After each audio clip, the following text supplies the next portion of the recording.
விளையாடி நேயர்களுக்கு சாஷிதாவின் அன்பு வணக்கங்கள். நேற்று ஒரு பெரிய சம்பவம் நடந்திருக்குது. உங்கள் எல்லாருக்கும் தெரிஞ்சிருக்கும். இந்தியாவுக்கும் அமெரிக்காவுக்கும் இடையிலான செஸ் விளையாட்டு போட்டியில் குகேஷை வென்ற அமெரிக்க வீரர் அவருடைய ராஜாவை எடுத்து அப்படியே தூக்கி வீசுறாரு. இது என்ன ஒரு மனப்பான்மைன்னு நமக்கு புரியல. பொதுவாக நம்ம இப்போ குகேஷ் வென்றப்பெல்லாம் கூட பார்த்தோம். அவர் அப்படியே கண் கலங்கி அப்படியே உட்காந்தாரு. பொறுமையாக காயெல்லாம் எடுத்து நவுத்து அதை இடத்துல வச்சாரு. ஆனால் தோல்வி அடைஞ்சப்பையும் அதே நிதானத்துடன் அந்த காய்களை எதிராளியின் காய்களை கூட எடுத்து அந்த இடத்துல அடிக்கிறாரு. பார்த்தீங்களா?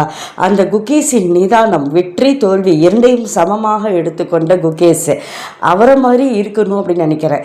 பொதுவாக விளையாட்டு வீரர்கள்னாவே எதுக்கும் உணர்ச்சி வசப்படக்கூடாது இல்லைங்களா? அப்போதான் அவங்க பொறுமையாக சிந்திச்சு நிதானமாக தெளிவான முடிவை தீர்க்கமாக எடுக்க முடியும். ஆனால் அந்த அமெரிக்க வீரர் ஏன் அப்படி செஞ்சிருப்பார் அப்படின்னு யோசிச்சு பார்த்தா, ஒருவேளை குகேஷை ஜெயிக்க முடியாது அப்படின்னு ரொம்ப பயந்துருப்பாருன்னு நினைக்கிறேன். அந்த ஜெயிச்சதும் அவரால் அந்த வெற்றியை கொண்டாடுவதற்கு என்னன்னே புரியாமல் அந்த மிதமிஞ்சிய வெற்றி அவர் எதிர்பாராத வெற்றியாக இருக்கும்னு நான் நினைக்கிறேன். அதனால தான் அவர் அப்படி செஞ்சிருப்பார். எதனால் செஞ்சிருந்தாலும் அந்த நிதானம் இழந்திருக்கக்கூடாது. அது எதிராளியை மிக மனதை தைரியம் இழக்க செய்யும்.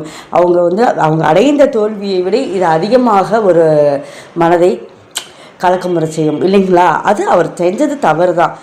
இருந்தாலும் நாம் இதில் கற்றுக்கொள்ள வேண்டிய பாடங்கள் 2 இருக்கின்றது. வெற்றி அடைந்தால் எப்படி நடந்து கொள்ள வேண்டும், தோல்வி அடைந்தாலும் எப்படி நடந்து கொள்ள வேண்டும் என்று நம்ம நாட்டு வீரர் அவங்க தெளிவாக நமக்கு வாழ்க்கையில் நடந்து காட்டியிருக்காங்க. குகேஷ், நீங்கள் கவலைப்படாதீங்க. வெற்றியும் தோல்வியும் வீரனின் வாழ்க்கையில் சகஜம்தான். ஒரே வெற்றியாக போயிட்டே இருக்க முடியாது. தோல்வியும் கலந்து வந்தால் தான் நம்ம வாழ்க்கையில் முன்னேறுவதற்கு நமக்கு நல்ல உற்சாகமாக உத்வேகமாக இருக்கும் அப்படின்னு நான் நினைக்கிறேன். நீங்கள்லாம் என்ன நினைக்கிறீங்கன்னு சொல்லுங்கள். வாழ்த்துக்கள் குகேஷ், உங்களுடைய நிதானத்திற்கும் தெளிவிற்கும்.